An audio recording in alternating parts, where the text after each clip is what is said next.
We're pleased to be holding this event at the historic Palace Theater. Over the last several years, Frostburg State University, in conjunction with many other groups, including the Greater Cumberland Committee, the Chamber of Commerce of Allegheny County, Chamber of Commerce of Garrett County, and other agencies, has sponsored many public forums on the Marcellus Shale.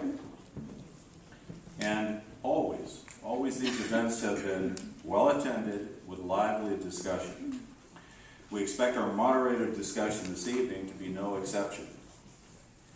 In 1755, George Washington, in his exploration of our region, described the Georges Creek coal basin as possessing the fuel of the future, as he called it, with so much mineral wealth as to astonish the countries of the old world.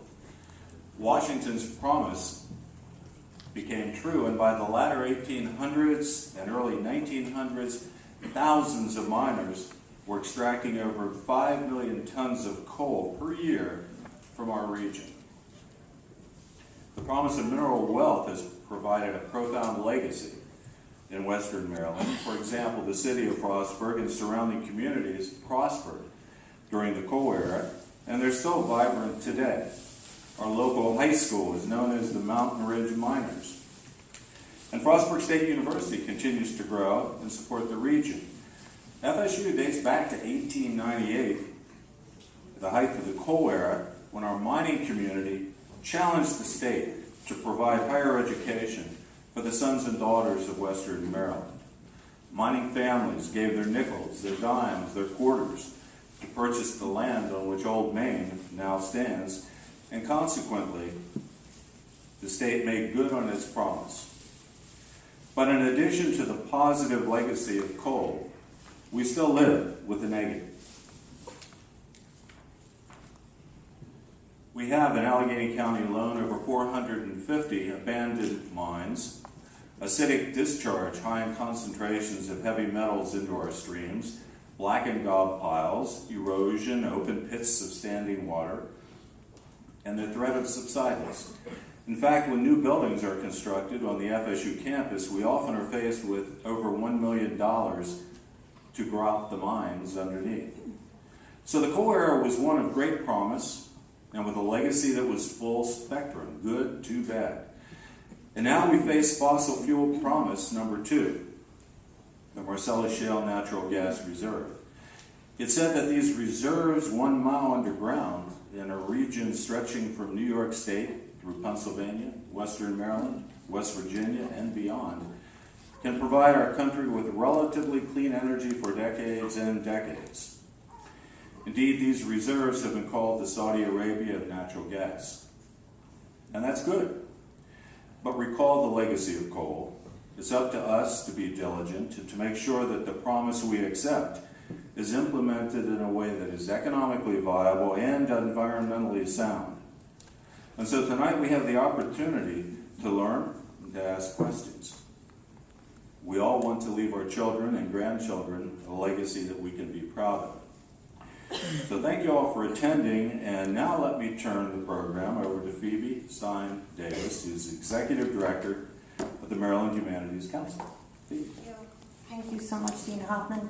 I'm really thrilled to see you all here tonight. Thank you so much for being here. Our local partners, I want to thank, first off, our Frostburg State University's Learning Green, Living Green Sustainability Initiative, and of course this beautiful Palace Theater. So very special thank you to them. I'd also like to thank the Boeing Foundation for their sponsorship of this event tonight, and I want to acknowledge one of our board members, Al Feldstein, who is here this evening as well. So you're out there somewhere, Al, I know.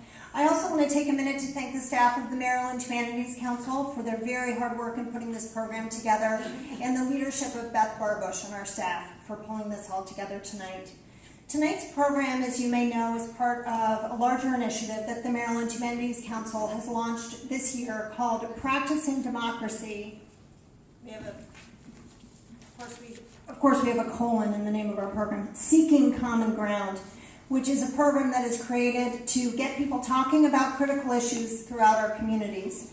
Through Practicing Democracy, we bring Marylanders together in different communities around the state for a series of public discussion forums like this one, workshops, and interactive events that use the humanities, which we define very broadly, literature, history, documentary film, ethics, politics, government, to get people talking about these critical issues.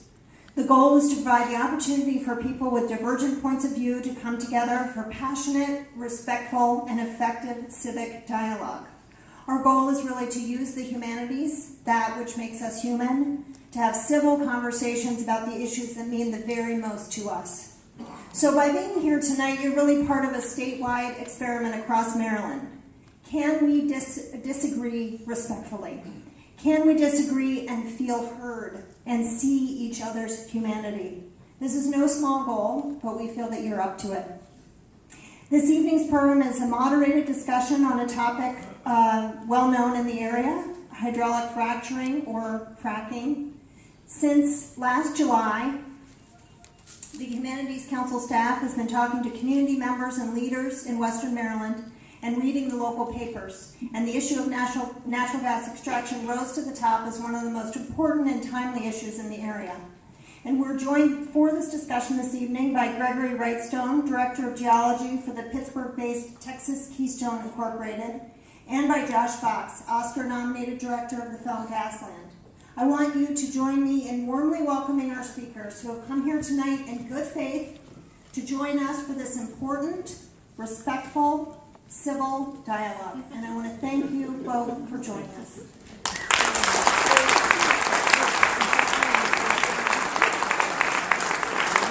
Our goal for this program is to stimulate as well as to model civil discussion of the issue of fracking, which is critical and is a critical and controversial issue. We know that. So as you listen to tonight's discussion, we'd invite you to write down questions that you have on the index cards that were in your program. We're changing this a little bit. We're going to collect those index cards and use them for our online discussion.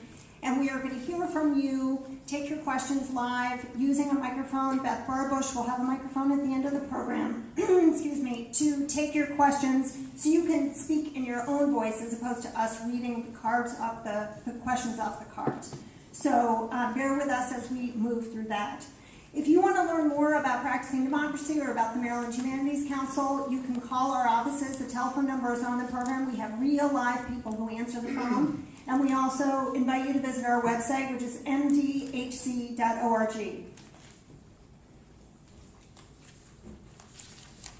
I'd just like now to finish by introducing our moderator, Roger Wolf. To my immediate right is Professor Emeritus at the University of Maryland School of Law, where he began teaching in 1982. He's the past director of the Clinical Law Program, and most recently he directed the Mediation Clinic and directed the school's Center for Dispute Resolution. Mr. Wolf has extensive mediation experience both as a trainer and a mediator, so I want you to please join me in welcoming him.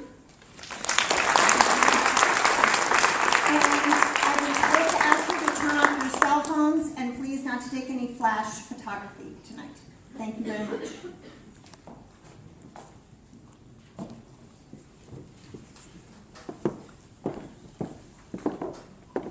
Dean Hoffman and Phoebe and Maryland Humanities Council, thank you, and all of you in the audience, thanks for coming out. This is really a wonderful opportunity. It's an area, as everyone has said already, in which there's been a lot of conversation and discussion. It is critical to those people in Western Maryland living over the Marcellus Shale. The drilling for natural gas presents many opportunities and concerns to people and communities in this region.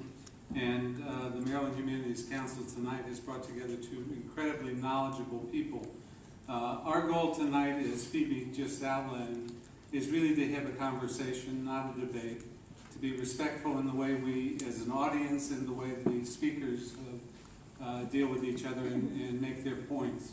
To show you how collaborative they have been already, one of the issues we had to decide was who was going to go first, and both of them said, I don't care.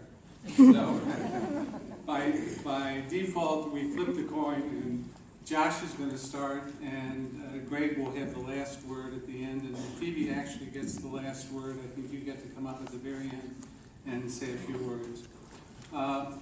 So just in line with that, hopefully there'll be no booing, no cheering, just listen respectfully, and the opportunity to do this.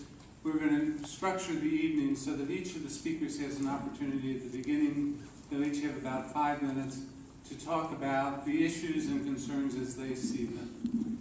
And our goal is really at the end of the evening to give you more knowledge and information so you can make informed decisions.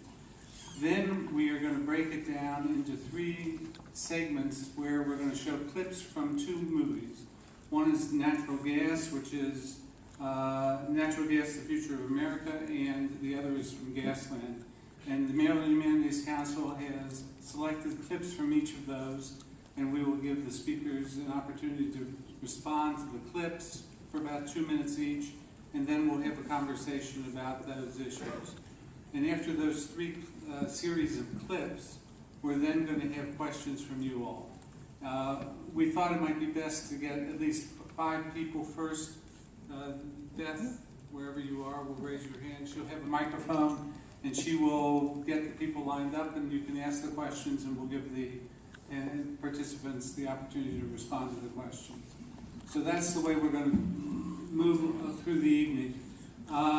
I think you have extensive biographies of the 2 speakers, so I don't think I need to introduce them more than Phoebe already did, so why don't we begin? Josh, why don't you start with your comments? Sure. First of all, I just want to say thank you for showing up. I'm very, very happy to be here. I've never been here before. It's an amazing, beautiful town. I'm kind of stunned by it. I've been all over the country for the last, 2.5 years. First, making the film Gasland, which took me to 24 different states. I shot, you can see in the film, I think, stories from about 11 different states. We had enough material for probably about 6 hours worth of movies.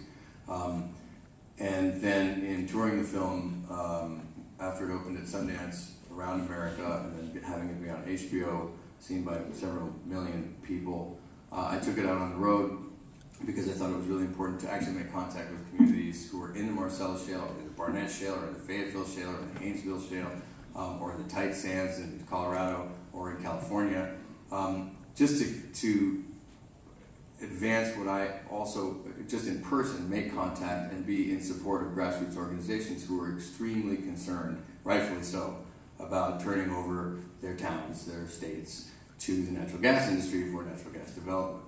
I first got involved with this. I'm a theater director. I had never made a documentary film before. I'd made one previous feature film. I got involved with this when I was offered a gas lease, as everyone in my entire area was offered a gas lease, in the Upper Delaware River Basin in Pennsylvania, which is close to the border of New York. That's the watershed, part of the interconnected watershed system for New York City, for Philadelphia, for southern New Jersey, altogether about 16 million people. It's not an area where there'd ever been oil or gas development. And so it came as a very kind of bizarre proposition. The lease was good for about $92,500, what I say in the film, nearly $100,000. And the gas industry came in and said, well, everything's going to be fine. It's just a fire hydrant in the middle of your field. You'll hardly know we're here. Whereas my neighbors had looked into the process and they discovered that it was exempt from all of our major environmental regulations, the Safe Drinking Water Act, the Clean Water Act, the Clean Air Act, the Superfund Law, in many ways the National Environmental Policy Act, and a host of others. And that there were a whole array of toxic chemicals used in the process, that it used 2 to 7 million gallons of water per drill, per rig, per frac, and when they fractured the landscape, they had to use various of these toxic chemicals, and that there were reports from out west that these toxic chemicals were turning up in people's water supplies. This seemed like a big story, and something that was under the radar, so I went and sort of started to investigate, quickly got sucked in to what I suppose many of you have seen as the film Gasland. As I've traveled all around the country, meeting with more and more people who've had water contamination, who have water they can light on fire, or plastics or heavy metals in their water, who have illnesses because of the toxic emissions of volatile organic compounds that are venting off the sites, which you can see with an infrared camera. I've had more and more and more confirmation of exactly what I suspected, that everywhere this industry goes, there are these problems. Everywhere this industry goes, there's water contamination, there are health problems, there are air pollution problems, there is a civil rights problem. When you live in Gasland, you no longer live in the United States of America. You live in a country that has now been taken over by the gas industry. You don't have those basic rights anymore. You don't have the ability to control your daily life. It just takes over. And this is what's happened to me simply because I sort of stepped forward and started to document this, and then the film, you know, as many of you know, took off and it was Oscar nominated and just came back from this bizarre world of LA. Very happy to actually be back among real people. So I'm hoping that we have a great conversation tonight, but mostly what I have been doing is campaigning, talking about what I have seen, talking about what I know, very actively challenging the gas industry to come to the table. It's not often that they do. It's kind of exciting. But also saying, if you have a town where you've got more than 100 wells and you don't have these problems, take me to that town and I will amend my documentary. So far, no gas companies have come to the table. I don't think a town exists. I think if you hand over control of your area to the gas industry to drill, you are handing over the area to a very sorry fate of chemical contamination, heavy-duty industrialization process, devaluation of your land, and basically a whole-scale industrialization process, which, to me, the gas industry is in a more difficult position. To try to convince you to live in the Saudi Arabia of natural gas is to convince you to live in a gas field. That sounds good when you think about money, but when you think about what it would be like to live in Saudi Arabian oil fields, it's a little bit more of a sobering proposition. So, thanks. Thank you, Josh.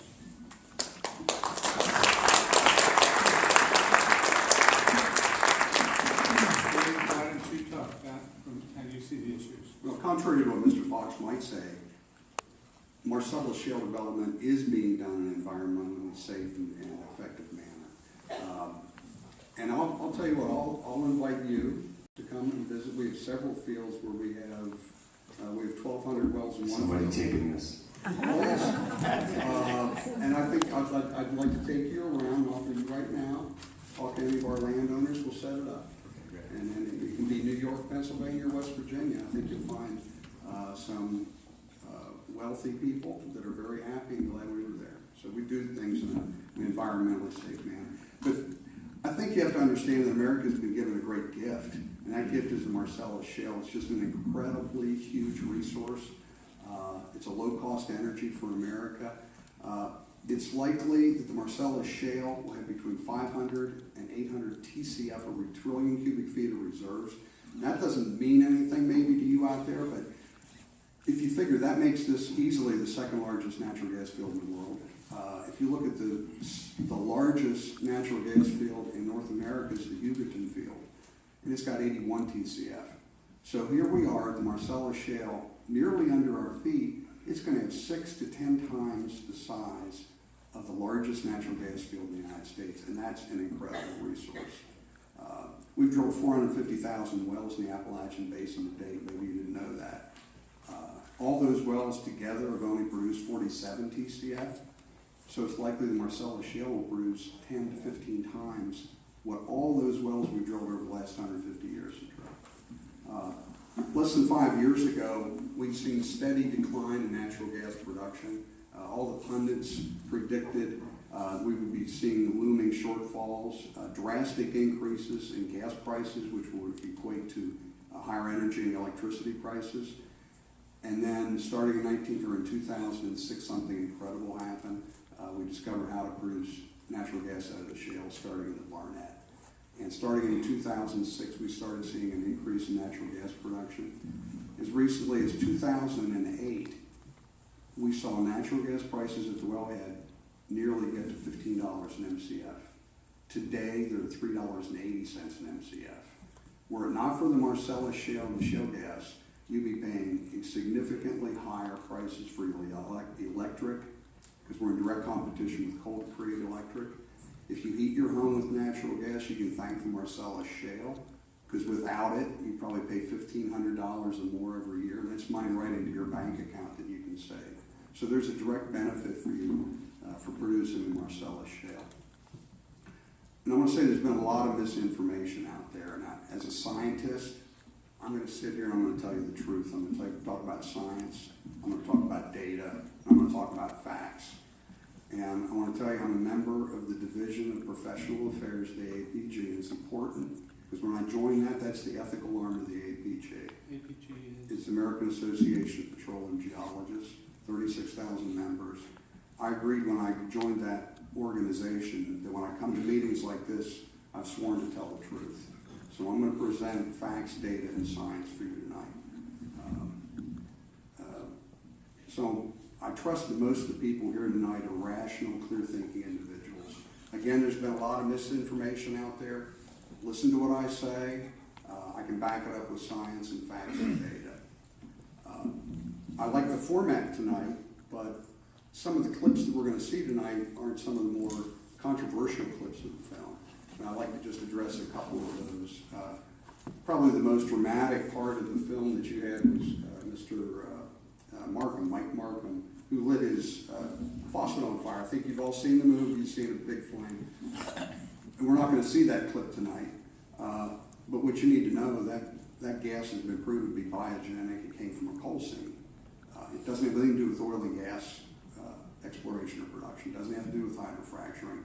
His water well penetrated 3 coal seams, and that's where the gas came from. Also, Dimmick plays well, is an important part of the film. Mr. Fox's film starts talking about Dimmick, close to where his summer home was. I traveled to Dimmick 2 weeks ago and spent several hours talking to the residents there. I've got affidavits here from a number of people that swear that their natural gas in their water has been there for a long time. I travel around with Lawrence Salzman, who told me when he moved there in 1995, he had gas in his water.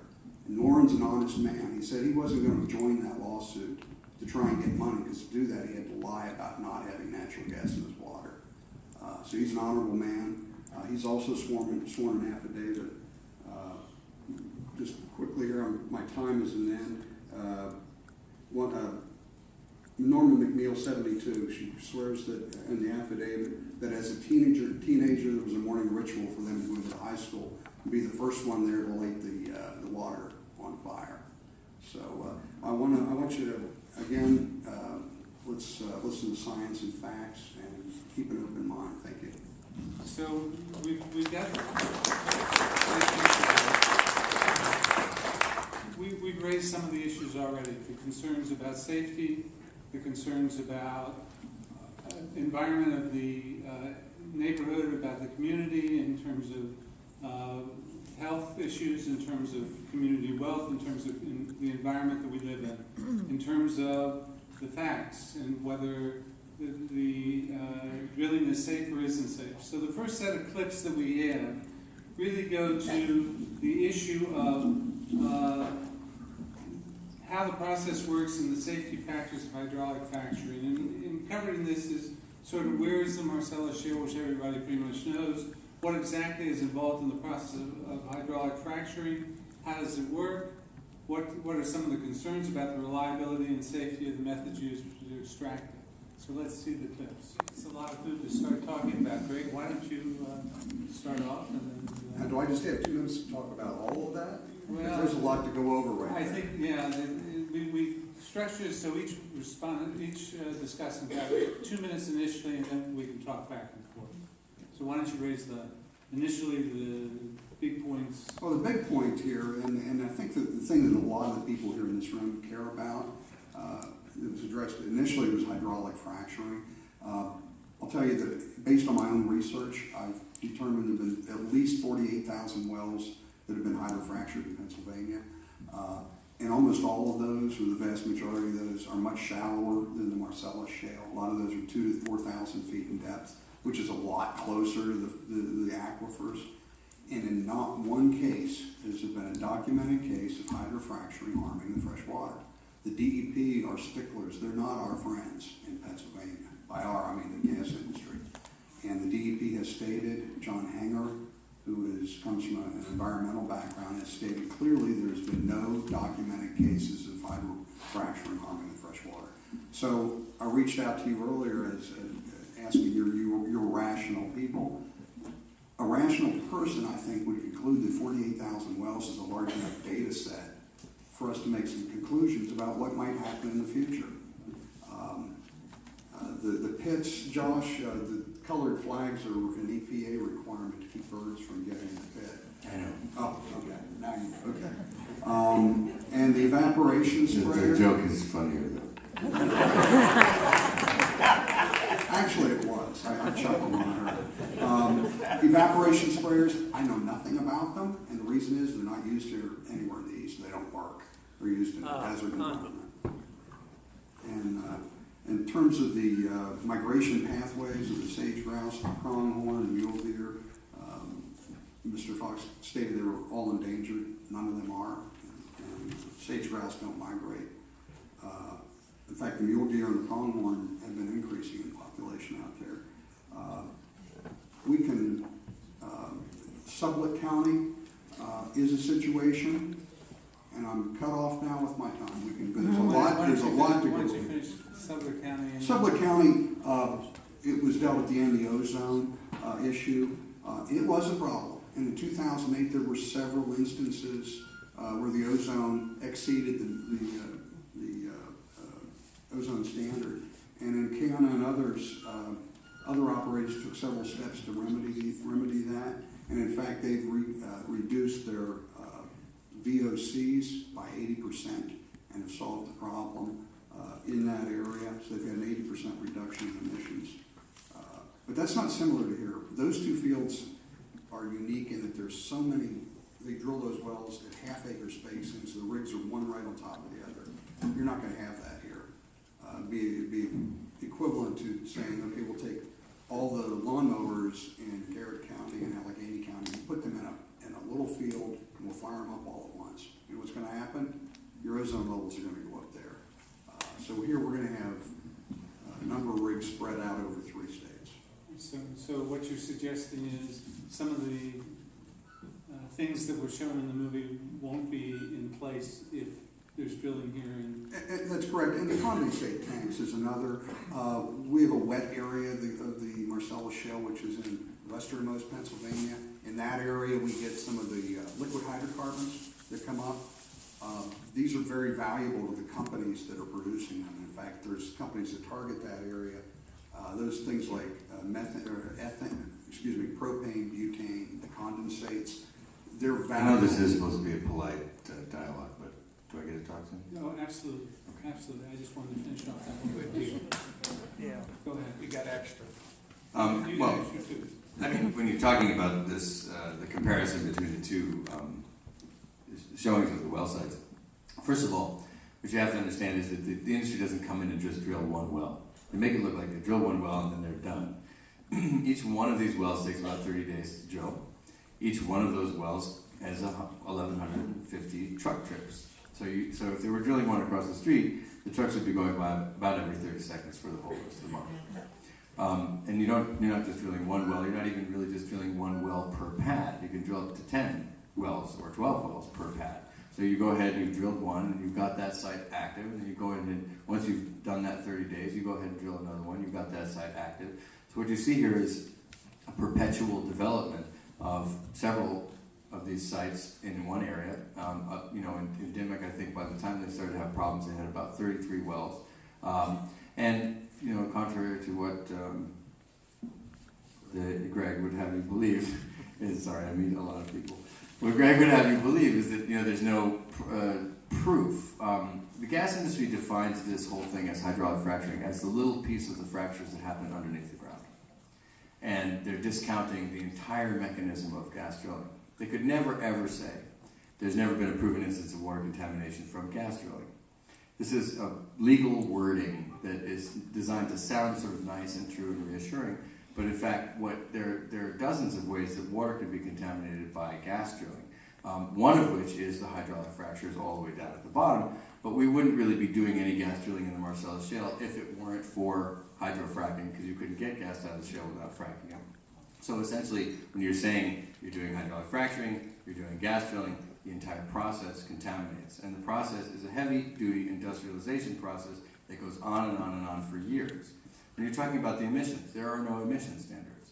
You do not have to aggregate these wells. You can basically get beyond any Clean Air Act standards. So you'd be living with something across the street or down the road, or maybe both, or surrounding your house, that is venting off volatile organic compounds 24 hours a day with no regulation. And if you call the company to complain, they will refer to their lawyers. If you call the DEP to complain, it may take them several days to come out. But as far as proof goes, right here I have the DEP, Pennsylvania DEP determination that Cabot Oil and Gas affected a 9 square mile area around Carter Road, poisoned that aquifer, and determined that those people in that 9 square mile area had to build them a water line from a municipal water source 7 miles away at the cost of $12 million. One incident out of thousands that we know of. And it was proven here by PADEP. Earlier, he also said that the gas in Mike Markham's water well was biogenic. Well, that was a report that came out 9 months before we went there. 9 months before the report of Mike Markham's neighbor, Amy Ellsworth, who is the next person in the film who can light their water on fire. And that report states, without any shadow of a doubt, and I'm quoting from it here, to Amy Ellsworth, your water well has evidence of thermogenic gas impact related to oil and gas operations. That's the second report. So this is the kind of thing that the oil and gas industry does all the time. They'll quote an earlier report which says, oh, everything is fine. And then new evidence comes to light that they neglect to tell you. And that's why we included all that in the same segment, because it's the same neighborhood. You have the same aquifers, you have the same contamination, you have all these problems. So it's a nice dog and pony show, the first one, where you have these guys out there who are not completely covered in hydraulic fracture fluids as you see in Gasland, showing you all the safety protocols and everything, but it's not the standard. There are no standards. So it sounds like what you're suggesting is that the regulations and concerns on controlling this are not in place to ensure that there's safety for the people, as well as the environmental concern of the traffic, the roads, But what I'm saying here is that the process has never been proven safe. When you have a person who's a scientist, or claims to be a scientist, throwing around the idea that science should rule the day, and yet you're leaving out key evidence in the report, that's a problem. That's when you have science trying to become politics. In other words, you're using it to prove a certain point. Now, but what I am saying is that every single attempt to investigate hydraulic fracturing, or the entire process known as hydraulic fracturing gas drilling, has been successfully lobbied against and shut down by the gas industry. What my film is calling for is an investigation before any more of this is to occur, because it is putting people at risk, and the immense suffering that I've witnessed across the country, I do not want to see visited on either myself or you. I don't live in this area, but I'm coming here to talk about it because it is a national issue. Let's give Greg an opportunity to respond. Yeah, I'm not sure where to start. That same document that he has right there clearly states that Mike Markham's water. This isn't Mike Markham's test. This is Amy Ellsworth's test. Earlier in that document there. But your contention of that the drilling industry says that what we do cannot degrade fresh water. I'm telling you, anything you do on the surface can degrade the fresh water. So I'm not going to say there cannot be any degradation of fresh water from the whole process. You just said there wasn't any proof that there was. No, just a minute. I said, and what the environmental extremists have done is, when I will tell them, they picked the wrong subject to demonize. What they say, what you say in the movie is hydrofracturing harms fresh water, and we can document it does not. Now that does not mean that other parts of the process, we could have spills. And in fact, let's take a look at what's the industry that pollutes fresh water the most in Maryland. I think we can all agree it's farming, isn't it? Now I grew up on my granddad's dairy farm. I'm a farmer. What industry has the highest mortality and injury rate? Farming. Is anybody out there trying to get a moratorium on farming? No. We're doing this in an environmentally safe manner, and the hydrofracturing is definitely not harming the fresh water. We're taking every steps. When you go in a hydrofracture, there's rubber mats put down, so if any spills do occur, they're captured and they don't contaminate groundwater. When you talk about the pools that you have there, in the movie you say some are lined. Well, there's strict regulations on those. We have first, when we build those pits, there's a French drain underneath and a secondary pit if there is anything that goes through. There are 2 series of rubber mats and rubber liners that are put in every pit to protect the fresh water. Well, It sounds the pits like- are buried on the site, though. All right. I mean, it's legal in Pennsylvania. I don't know in Maryland if you have regulations on this yet. But you actually, yes, you have a pit with a pit liner. And it's totally legal to bury the entire thing once you're done. So you've actually just buried all the contamination on site. You might as well not have had a liner at all, because you're leaching down into the groundwater. So it I don't know, I'm sounds- sorry, it I'm sounds- sorry No. for I breaking think as long as the the two debate of you format. can discuss back and forth.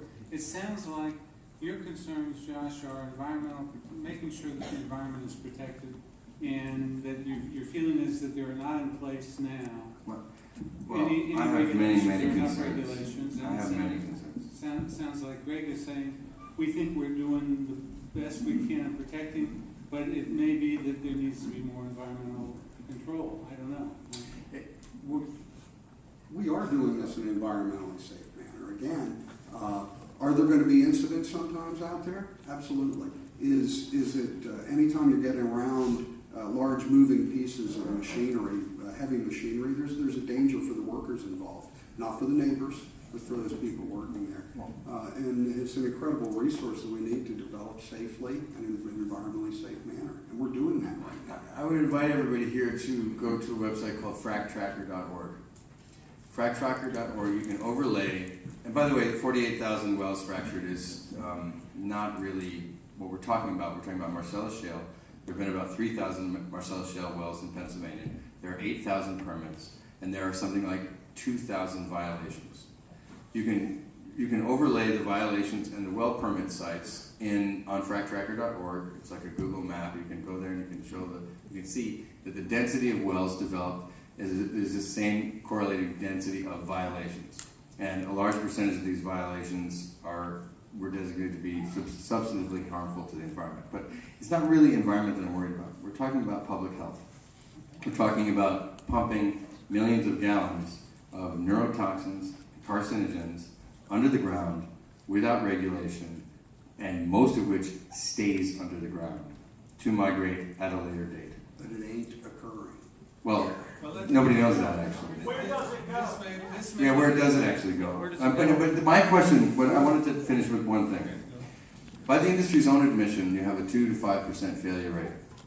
If we had 2 to 5% of all airplanes crash, for example, you wouldn't be able to take an airplane anywhere. I would be dead by now with all the airplanes that I have. What's a failure rate of what? Meaning you have a significant incident that harms the environment, or you have a casing failure, or you have a problem with a spill, or you have something that's very significant failure to protect the I'd have to environment. see the doctor. I've never heard such a thing. Well, what is unacceptable? If you're saying all these things are anecdotal and few and far between, and we've got ProPublica, the Pulitzer Prize-winning journalist website, saying we have thousands of cases across the country. You've got a congressional investigation. You have an EPA investigation. You have an indictment in Texas two weeks ago.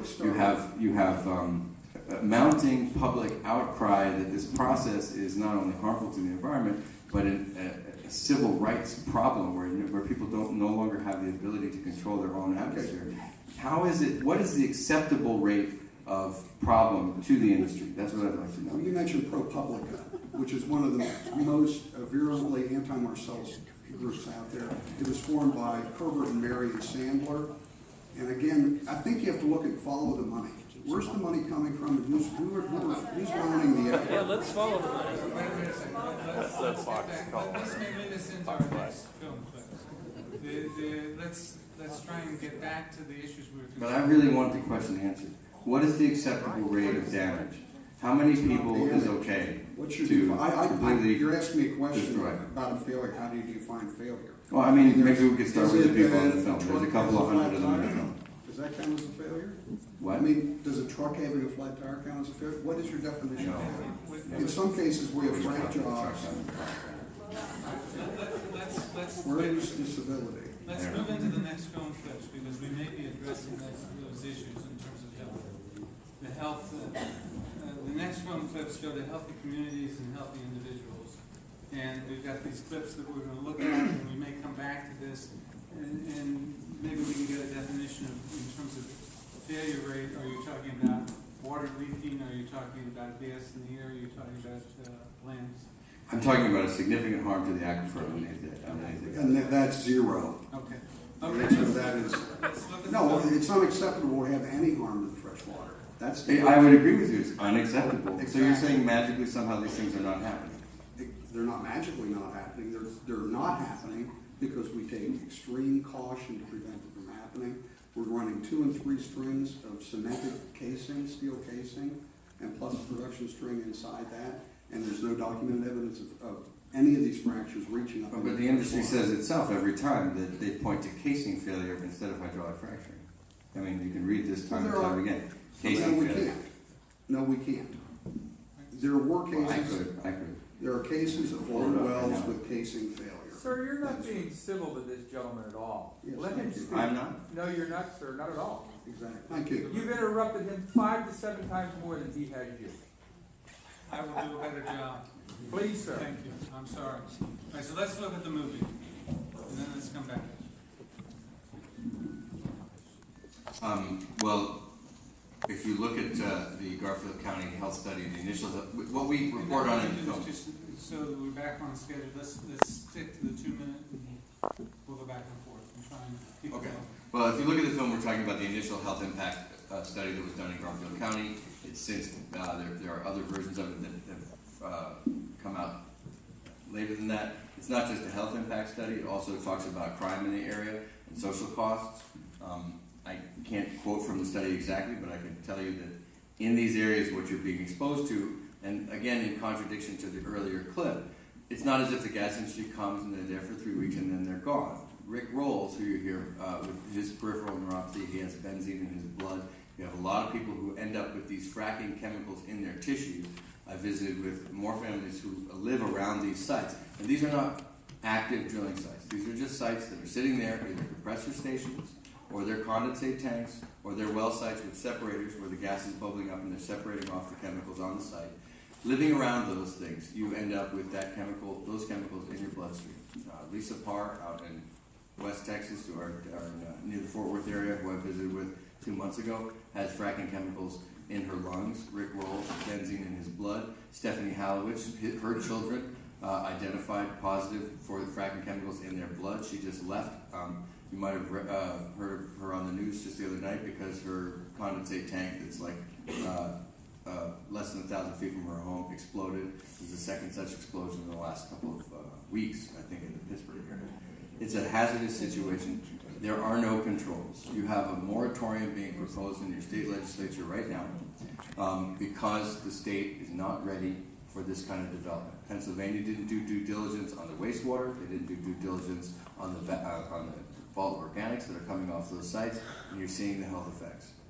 The states are not ready for this kind of development, and certainly with the exemptions to all the major environmental laws, you don't have any protections in place that are there to make sure that the environment is healthy when you're doing gas drilling. Great. Oh boy. One of the, in terms of benzene in the bloodstream, you present a case about dyscaxis, and that with benzene in the people's blood, that's been thoroughly debunked by the Texas Department of Health. The only people they found benzene in the blood were the smokers.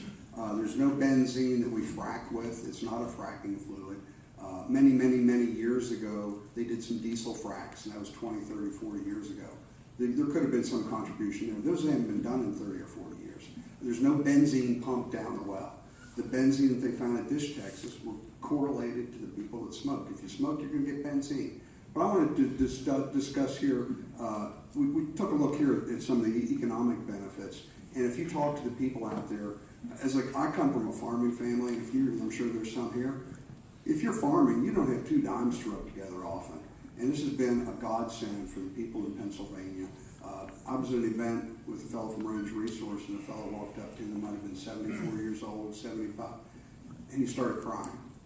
He said, because of you, you've come, and I don't have to sell the family farm. And we get situations and stories like that. I mean, it's really moving to see somebody my dad's age with tears running down his, and he's going to save the family farm that's been in his family for years. And we see stories like that time and time again, that what we hear from a lot of the farmers is, now I can farm for fun. And I never, they never had two dimes to rub together. It's been an incredible wealth that's been developed throughout Pennsylvania, northern West Virginia. The same thing can occur here. It's an incredible, life-changing thing for a lot of the people. So it sounds like there are economic benefits to be had. The concerns are that the health and the environment and the community be protected. And is there any common theme here that the two of you can agree upon or talk about? It sounds like, Josh, you're saying that there aren't in place regulations or people enough to make sure that these things are protected. I'm not quoting the Dish Air study only. The Dish Air study, by the way, was not thoroughly debunked. It was confirmed by the TCEQ's own report. I was with Mayor Tillman last night in Arkansas, where a representative from the Chamber of Commerce of Arkansas said the exact same thing, taking the lead from Energy in Depth, the smear attack or PR firm that the gas industry has employed to spread misinformation about the film. He opened up the TCEQ report, which was 900 pages, and it was right there. The TCEQ itself, however, was caught doing two different sets of air monitoring. They were actually doing air monitoring on cold days and air monitoring on hot days, and one of those sets of air monitoring showed that there was significant levels of benzene in the air from the wells that would harm health on a long-term basis. The other report showed nothing, and they buried one and published the other, and they were caught doing this. So what happens here a lot is the people on the ground are thoroughly discounted. And what I'm saying is the first level of scientific data are the people on the ground. Their impressions, their testimony, their scientific tests, their research, which in every case in my film, every single case, we got there first, I got there first, and then it was backed up later by the science. In every single case. And to be so insulting towards thousands of people who are coming forward, who are saying this is a real problem, and to deny those people's humanity, in many cases, to corner them, to sue them, to issue smear campaigns against families, it to me is, it gets me very upset. It's very hard to sit here and listen to it. Because I'm not coming out here, I was going to say for my health. I guess I am coming out here for my health. I'm here as a representative of people who have shared their testimony in their lives with me. And in every case, and I could point to each one of them specifically, it has been backed up by the investigative science. Actually, it pulls at your heartstrings when you see people that are hurting and have health issues. But there's just, you have to correlate that with the science and the data and back it up. For example, you referenced Stephanie Hollowich down in Washington County. The DEP's tested her water 3 separate occasions. There's no frac chemicals in there. She bought that property knowing that wells were going to be drilled. Unfortunately, her royalty checks aren't very high. Range offered to buy her property from her, and that's when she sued them. They offered her asking price. If you go through and really research a lot of the people that are complaining, Ron Gullo's another case down there. He's a YouTube legend. He's very convincing. Stephanie's convincing because she cries, and she's a soccer mom. But if you look at the facts, and I've researched that particular case, it just ain't true. She says that her children are seeing chemical burns from the water. Again, DEP's tested it 3 times. Garfield County, here's the state of Colorado oil and gas, talking about West Divide Creek. Again, it's just you paint with a broad brush, and you're not backed up with the science. So there are documentations that Josh has of individuals. You've looked at some of those, but the question that seems to be the issue is, are there chemicals, in fact, used in the fracking that remain in the soil, come up in the water, and that's the concern that I'm hearing is that... And the answer to that is no. From the only way it's going to get into the water is if there's a spill on the surface. And that's a concern. We have to be careful of that. It's not occurred. There have been spills. They've been cleaned up immediately with no DEP's indicated there's been no contamination of the fresh water. But related to hydrofracturing, no. It's a safe process. It's entirely safe. Where does it go? Well, let's discuss that. Well, we're gonna give, I thought we raised that, we're gonna raise it with That's residents' important. perspective. It's important. Why don't we address that right now? Can I respond just to one of these many points? I was going to call Steph Hallows right now, but because everything that you just said about her is untrue. But I would like you to bring up this issue of the Garfield Divide Creek, and I'll show you right here. The Garfield County Health Study that you saw in the film was actually sponsored by the largest fine in Colorado history against Encana. It was $378,000, or in that $370-something thousand. That money went towards a health study in Garfield County, which found significant health effects, which we report in the film. The reason why Encana was fined was because the hydrogeologic study of Divide Creek showed, and I have the diagram open right here, the well bore going down, the fracture happening, the frac hitting a natural fracture, and the gas migrating directly into the creek, and you could light the creek on fire. And you had a benzene level in the creek from naturally occurring benzene, not from hydraulic fracturing fluids. You have volatile organics already in the ground. He's going to maintain that they don't use benzene in the fracking fluid. We also know that they do use benzene in the fracking fluid because just 2 weeks ago they were caught lying to Congress. Congress showed that they had injected 32 million gallons, 9 different fracking companies, 32 million gallons of diesel fuel directly into the ground after they had made a handshake agreement with Congress. And then the EPA came in and said, well, you broke the law. Well, the gas company came back and said, well, no, we didn't break the law. We just broke our handshake with Congress.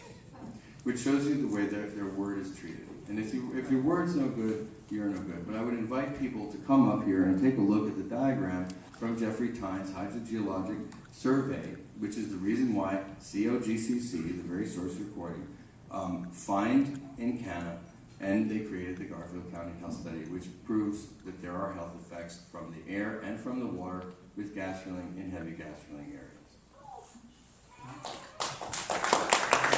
And again, I'm reading something completely different from the same.